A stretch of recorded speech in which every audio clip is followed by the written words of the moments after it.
Assalamualaikum warahmatullahi wabarakatuh. Jumpa lagi di channel Berita Indonesia Viral, berita yang terupdate, terpercaya dari berbagai sumber. Selalu dukung kami dengan cara subscribe, like, dan share.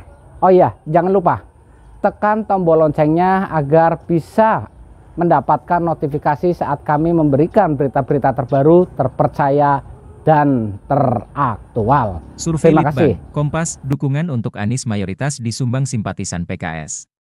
Anies Baswedan menempati urutan ketiga survei elektabilitas calon presiden, Capres, yang dirilis Litbang Kompas, Rabu, 26 Oktober 2022. Mantan Gubernur DKI Jakarta itu banyak didukung oleh simpatisan Partai Keadilan Sejahtera, PKS. Sedikitnya, 52,7% simpatisan PKS memberikan suara mereka untuk Anies. Hasil survei juga menunjukkan, dukungan dari simpatisan Partai Nasdem, Partai Persatuan Pembangunan, PPP, dan Partai Amanat Nasional, PAN, meningkat terhadap Anies. Seandainya Anies bersaing dengan Ketua Umum Partai Gerindra Prabowo Subianto pada pemilu 2024, maka, pemilih Prabowo Sandiaga Uno pada pemilu 2019 akan terbelah. Sebanyak 31,6% pemilih Prabowo Sandiaga lebih mendukung Anies. Mengekor rapat, 30,3% pemilih akan memilih Prabowo. Sementara, Prabowo sendiri banyak mendulang dukungan dari calon pemilih Partai Gerindra, yakni 49,5%. Sementara, modal suara Ganjar Pranowo, sosok yang menjuarai survei elektabilitas Capres, banyak diraup dari simpatisan yang berencana memilih PDI Perjuangan dengan besaran 46,6%. Mayoritas pendukung pasangan Joko Widodo Ma'ruf Amin pada pemilu 2019 memberikan dukungan untuk Ganjar. Adapun menurut survei tersebut, elektabilitas Ganjar mencapai 23,2%. Dia berhasil menduduki puncak elektabilitas Capres, menggeser nama Prabowo.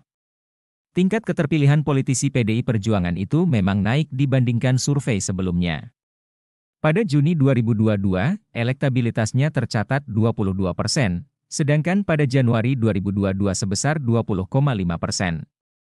Sementara, dalam survei yang dirilis Oktober, Prabowo mengantongi elektabilitas 17,6%, merosot tajam dibanding survei Juni 2022 sebesar 25,3%, dan survei Januari sebanyak 26,5%.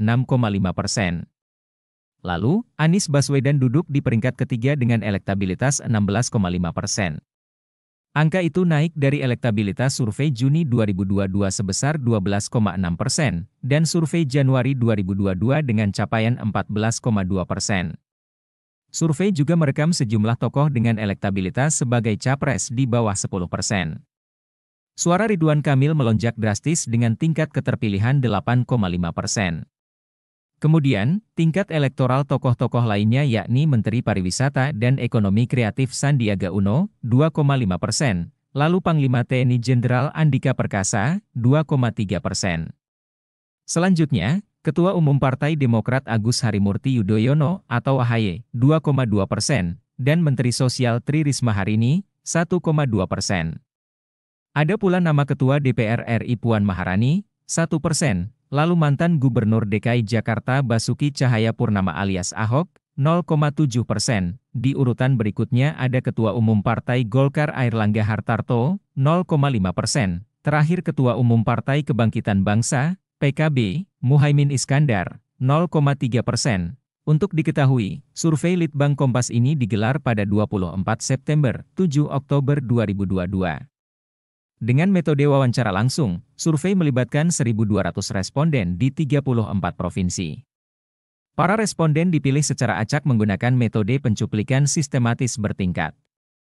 Metode tersebut memiliki tingkat kepercayaan 95% dan margin of error kurang lebih 2,8%. Ikuti terus berita-berita kami yang terupdate, terpercaya dari berbagai sumber, dengan cara klik subscribe dan juga loncengnya, agar Anda selalu mendapatkan notifikasi jika channel YouTube ini mengupload video berita terbaru.